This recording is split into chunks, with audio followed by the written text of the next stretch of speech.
Fala galera, ontem seleção brasileira ganhou de 2-0 do Equador em um jogo muito insosso, muito morno, um primeiro tempo muito ruim, diga-se de passagem, não teve tanta movimentação, o time não jogou muito bem no primeiro tempo, foi mais do mesmo. Aquele jogo que todo brasileiro acompanha na seleção, na verdade nem acompanha. A gente pouco vê, não se acostuma muito com a seleção. O time não jogou aquilo que deveria no primeiro tempo, voltou no segundo tempo um pouco melhor, fez algumas mudanças, botou Gabriel Jesus, Gabigol perdeu algumas oportunidades, mas não fez um bom jogo no geral, faltou entrosamento, ou está mostrando que é o Gabigol de verdade, mas faltou um pouco de entrosamento. O Richarlison fez o primeiro gol, o Neymar fez um gol de pênalti. No geral, foi um jogo que marcou devido à situação da Copa América. Os jogadores não estão felizes com essa situação. Se diz que está se preparando uma nota para sair para o público a respeito da opinião deles. O Casemiro falou que a opinião era bem visível, que o Tite já tinha demonstrado isso. O que externa para a gente do público é a situação que nós entendemos o lado dos jogadores, parece que também a situação. O presidente da CBF nunca chegou a eles para perguntarem sobre a opinião deles de terem a Copa América no Brasil, simplesmente foi trabalhado as coisas num domingo, na segunda anunciaram a Copa América logo. Poderia ter sido perguntado aos jogadores o interesse deles e não tratar dessa forma. E também eles estão pensando na situação do país, que vive uma situação difícil ainda de Covid-19, a pandemia continua crescendo aqui no Brasil. Muito complicado ainda essa situação, é muito complicado mesmo. E também o que eu sempre externo a respeito da minha opinião é que se não pode ter Copa América, também não pode ter Campeonato Brasileiro, Copa do Brasil, Libertadores, não pode. Porque ontem mesmo, no jogo da seleção, o Galvão Bueno falou assim: daqui faltam tantos tempos para as Olimpíadas. Direito de transmissão é de quem? Tá entendendo? No jogo de Campeonato Brasileiro, ninguém externa isso. Olha, somos contra o brasileiro, mas estamos aqui a trabalho porque estamos na Globo. Se chegasse e falasse isso, somos contra o Campeonato Brasileiro, mas temos que trabalhar e estamos aqui. Somos contra a Copa do Brasil. Não, não falam em momento algum, porque o direito de transmissão é da Globo.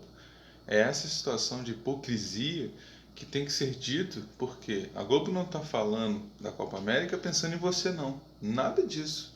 A Globo está pensando no dela. Se a Globo um dia pensar na gente, vai ser muito, porque nunca se pensou. A Globo pensa no dela. No dia que ela perder a Copa do Mundo de direito de transmissão, olha, filho, vai ser, não vai falar disso, vai escorraçar, porque isso, porque aquilo. Não sei como é que nunca falou da Libertadores, porque tem vindo jogadores estrangeiros para cá, porque o direito de transmissão não é mais dela. Então, a situação de hipocrisia, eu vou continuar batendo na tecla. Vou continuar. Agora, fico do lado dos jogadores, se eles falam não queremos jogar por essas situações, fico, porque é uma situação chata que o presidente da CBF criou, poderia ter chegado neles, e aí, o que vocês acham, qual a opinião de vocês, mas em nenhum momento chegou. Então, vamos esperar aguardar os próximos capítulos e, a respeito do jogo chato, jogo ruim, aquele tipo de jogo de que a gente vê. Eu vi por mais passar informações para vocês. Segundo tempo muito melhor do Brasil. Tite alternou algumas coisas.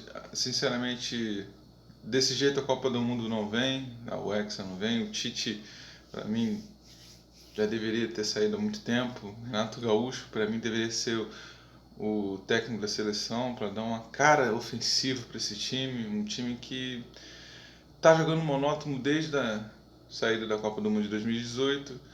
E vamos ver se perde a freguesia para times europeus, porque tá difícil desde 2002 que o Brasil não elimina um europeu em Copa do Mundo. Nem passa. Falando agora um pouquinho de Campeonato Brasileiro, hoje na Série A nós temos São Paulo e Atlético Goianiense. São Paulo deve ir com força máxima, vai para o jogo com tudo, precisa vencer. E o Thiago Volpe recebeu sondagens de clube mexicano. O Santos é outro clube que precisa vencer, se reabilitar no Brasil após a goleada sofrida por Bahia por 3-0 e vem de vitória do Cianorte por 2-0.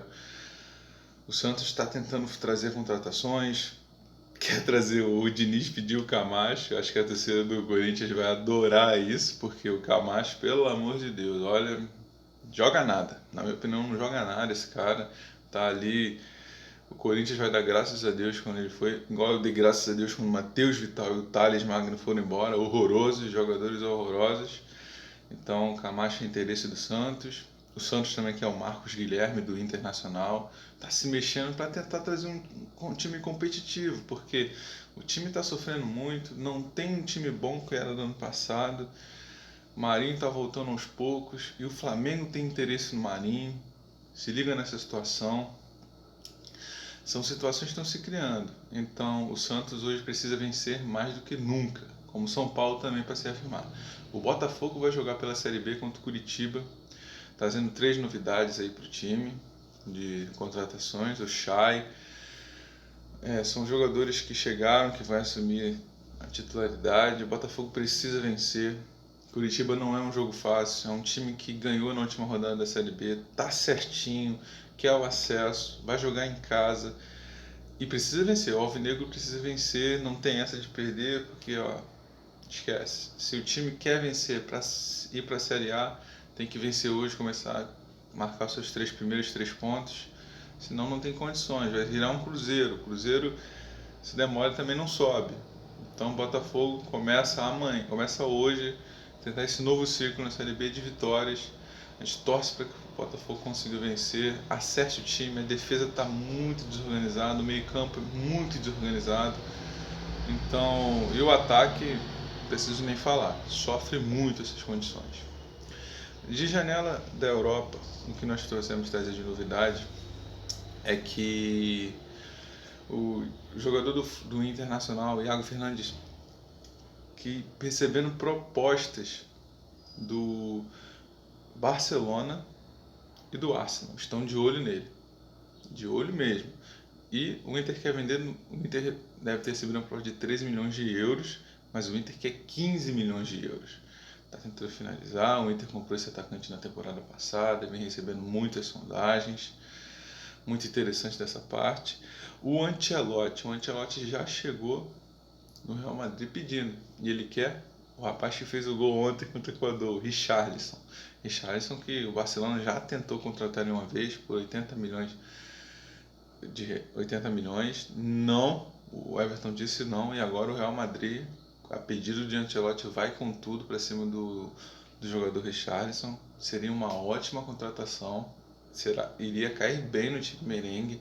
Ele não sente peso da camisa, joga muita bola na Premier League. Imagina ele no Campeonato Espanhol. Seria muito interessante de ver. Acho que o Real Madrid vai conseguir essa contratação. Acho que está na hora do Richarlison procurar um time na curva, porque está no Everton, um time grande, mas precisa de um time maior, em outro patamar também. Galera, se inscreve no canal, ativa os sininhos. Amanhã tem jogos importantes. Amanhã tem Vasco da Gama. Vasco precisa vencer depois daquela sapecada no Operário. Se inscreve.